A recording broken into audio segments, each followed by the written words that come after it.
Zwei Männer, die in einer Irrenanstalt waren, die hatten ihre Gedanken nicht mehr ganz in Ordnung. Dann sagte einer, wie war ein Plan, Hand am Utekleven? Wie will ich hier rüt von dieser Stadt? Und ich habe einen perfekten Plan von hier am Utekleven.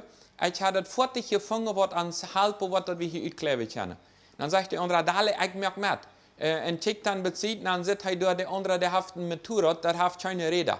Dann sagt er, was soll das? Ja, das ist ans fertig mit dort, was wir utkleven wollen, dort ans keine Antwort. Dus dort habe ich ein fertig ohne Räder, und dann lut wie keine Gläser nicht, und dus dort, was keine Antwort wie utkleven sind. Na, das wird ja nicht funktionieren. Aber diese an ihre Ort zu denken oder nicht zu denken, wollen einen Weg merken, wo das keine Gläser soll hängen lassen. Ab zwar die Spuren wurden da sein. Nicht bloß dabei, dass manche Menschen möchten ihre Gläser auslassen. Hoffentlich wird das keiner nicht an, was ich getan habe. Das, was ich im Geschäft getan habe, das, was ich in der Ehe getan habe, was ich bezieht Ehe getan habe, was ich im Internet getan habe, was ich dort getan habe. Hoffentlich wird das keiner nicht an. Ich möchte ein Motorrad haben, was keine Räder hat, was eins, wo nicht mehr Gläser lassen hat. Aber das ist nicht mehr nicht Gläser zu lassen. Jeder hat eins eine Gläser, eine positive oder eine negative. Jeder hat eins, was aus Erinnerung gelassen wird für die nächste Generation. Das kann positive und negative sein.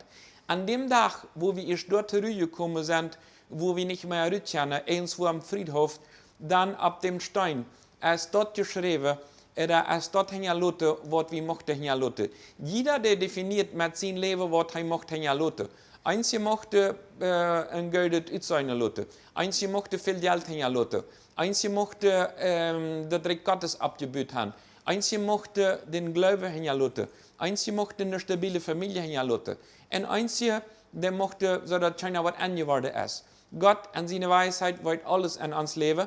Und der wollte, was wir hängen lassen, aus positive oder negative. Und in dem Bereich sagt uns Hebräer Kapitel 12, Vers 13 folgendes. Das sagt also, und dort gleiche Wehmerke für jene Feit, damit die Lumme bei dem Weg nicht aufkommen, sondern vielmehr, dass die geheilt wurden.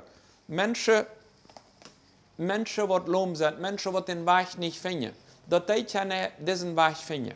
Was ist der Weg, dass du denkst? Was ist der Weg, was du gerne denkst?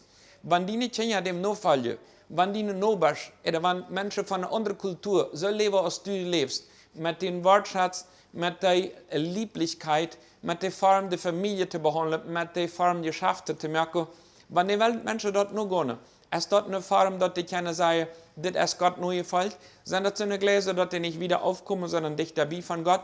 So manchmal haben Angläubige gecheckt, wenn dort alles ist vom Christenleben, was da in dein lebt, da will ich nicht weiter von dort. Andere sagen, das Mensch, der lebt wirklich, was der sagt. Und das ist eine große Herausforderung, dass wir immer wieder damit kämpfen müssen. Muss Gott uns wieder begleiten und sehen daran, das Leben so zu leben, dass diese Gläser, die wir hier lassen, können zum Sehen sind und dass Gott kann sagen, so ist das. Vielleicht sind nicht immer Menschen sein, alles, was die Gute ist, aber Gott sieht alle Gute, alle Schlechte und er macht, dass wir die Gläser hier lassen, dass er kann sie dümmer, so ist das wiesen. Machst du eine Oase wieder merken, die Gläser, den Weg, dort andere Menschen nur fallen können und sagen, das ist ein Weg, was mir im Himmel führen wird, wenn es das ein Beispiel für mich war. Als das Paar, oder Mann, oder Prediger, oder eine einfache Hausfrau, oder ein Geschäftsmann, wer immer das ist, die Gläser lassen, dass andere dort nur fallen können.